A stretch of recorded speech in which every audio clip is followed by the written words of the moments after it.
ఆర్ఎస్ఎస్కి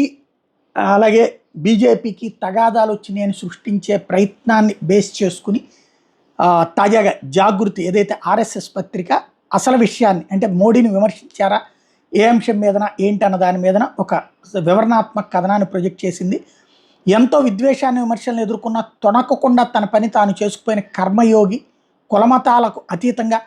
ప్రతి ఒక్కరికి తాను అందించే ప్రయోజనాలను అందాలని తప్పించి రాజధర్మాన్ని పాటించిన ఉన్నతుడు, అందరూ బాగుండాలి అందులో మనం ఉండాలన్న ఏకాత్మ మానవతావాదాన్ని సంపూర్ణంగా నమ్మిన వ్యక్తిగా సబ్కా సాత్, సబ్కా వికాస్, సబ్కా విశ్వాస్, సబ్కా ప్రయాసలు త్రికరణ శుద్ధితో అమలు చేసిన కార్యకర్త, వ్యక్తి కన్నా రాష్ట్రం గొప్పదన్న విషయాన్ని విస్మరించకుండా ప్రతి చోట భారతదేశం గొప్పదనాన్ని పరిచయం చేసిన కార్యదక్షుడు మోడీ అని చెప్పుకొచ్చింది. దేశీయ విదేశీ వ్యూహాల్లో కూడా చాణక్యనీతిని అనుసరించి ప్రపంచాన్ని అచ్చరువులోకి లోన్ చేసినటువంటి నాయకుడు, భారతదేశ ఆర్థిక వ్యవస్థను మెరుగుపరిచి దానికి తిరిగి పునర్వైభవాన్ని తేవాలని కలలుగన్న ఆర్థికవేత్త, తాను ఏం చేస్తే భవిష్యత్ తరాలకు మేలో అది చేసేందుకు తరాల మధ్య అంతరాన్ని విస్మరించే నాయకుడు,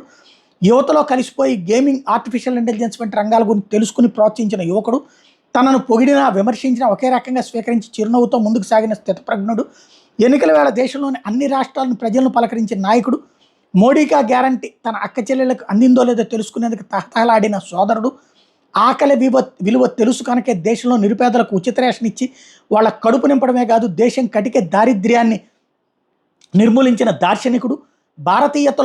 భారత్లో ఉన్న ఘనత తెలిసిన వ్యక్తిగా విద్యా వ్యవస్థను సంస్కరించాలనుకున్న విద్యావేత్త,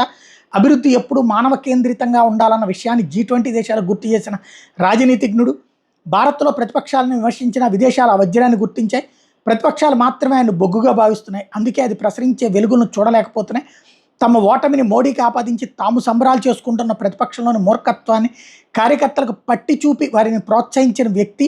కేరళలో మొదటిసారి ఒక స్థానాన్ని గెలిచిన శుభ సందర్భాన్ని, తెలంగాణ, ఆంధ్రలో క్షేత్రస్థాయిలో అనూహ్య ప్రభావాన్ని చూపిన వైనాన్ని గుర్తు చేసిన వారిలో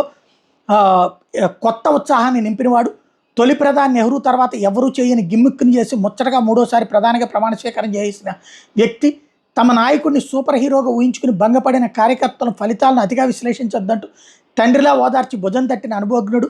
మూడో పర్యాయం తాను చేయబోయే పెద్ద పనుల్లో అవినీతి సొమ్మును తిరిగి సొంతదారులకు చేరుస్తానని హామీ ఇచ్చిన సమవర్తి, మండుటెండలకు తన వయసుకు పొంతన పెట్టుకోకుండా 260 ఎన్నికల ర్యాలీలో పాల్గొన్న ప్రజానాయకుడు, దాదాపు 41 నుంచి 45 డిగ్రీల ఎండలో ప్రతిరోజు 4 కార్యక్రమాల్లో పాల్గొని సగటున 3500 కిలోమీటర్లు ప్రయాణించిన బాటసారి, ఇంత బిజీ షెడ్యూల్లోనూ సభలకు రాలేని ప్రజలను పలకరించేందుకు